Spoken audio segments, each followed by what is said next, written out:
And what we get to do each and every week at this time is have a little conversation with our friend and attorney for the injured, Bruce L. Scheiner. It's called Ask the Lawyer. And who knows, maybe this is the week that the question you submitted gets answered. Let's find out. Please help me welcome Bruce L. Scheiner, attorney for the injured. Good morning, Bruce.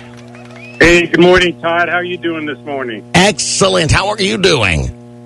I'm doing fantastic. Every day I'm alive and I get to see the sun come up.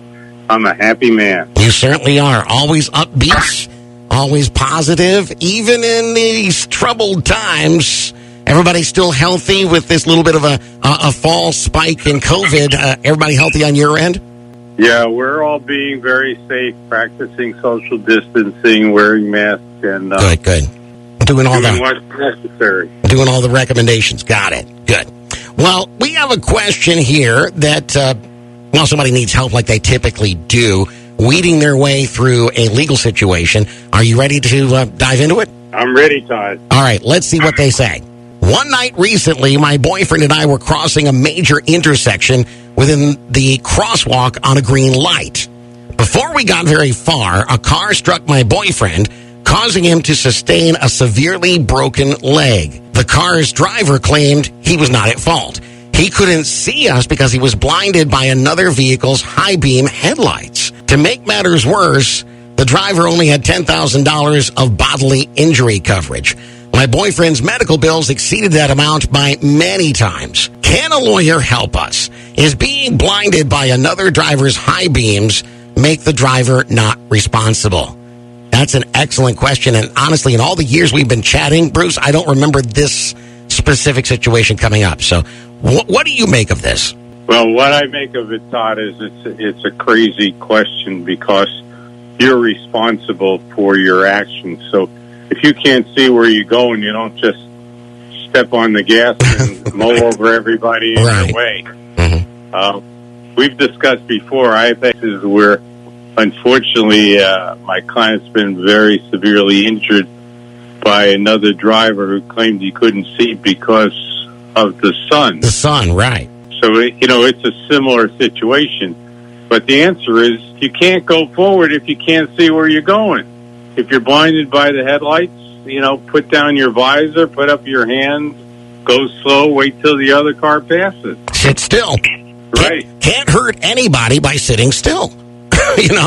That's really an excellent response. And it's amazing to me and to us how easy that comes to you because we've been wrestling with this one for hours trying to figure it out. Right.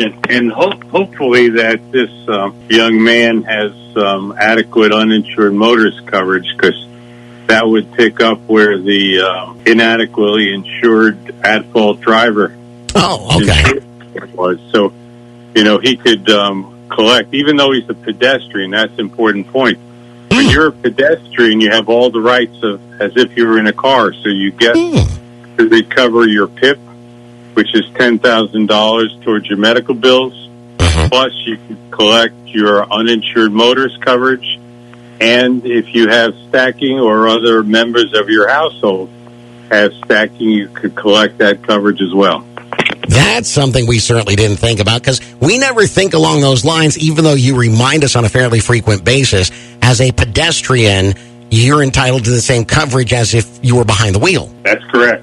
So what's going to help here is taking a good look at this young man's policy, seeing what kind of coverages he elected to choose, and then going from there. Well, as you normally say, the most important thing that this person could do is contact an experienced personal injury lawyer because there's a lot of pieces to the puzzle. One is the liability, two is the insufficient insurance coverage.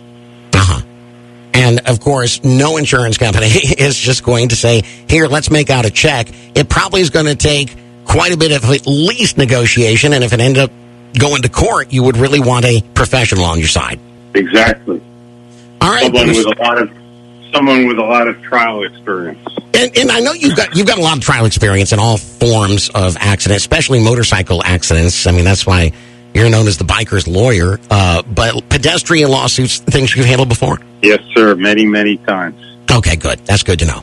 Bruce Bruce, thank you very much. We couldn't figure this out to save our lives, and now there's a ray of hope here, and that's what we always hope to provide out of our Ask the Lawyer segments. Thank you again.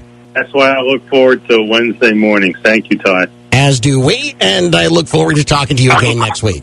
Thank you, Todd. Me too. Ladies and gentlemen, let's give it up again for Bruce L. Scheiner, attorney for the injured. Now, let me remind you that if you end up in a legal jackpot and you're confused and you're scared and there are bills mounting, all you have to do is ask for a free consultation with Bruce L. Scheiner and Associates. Call the Port Charlotte office at 941-743-7777. 743-7777. And tell them that Todd sent you from Kicks Country 92.9.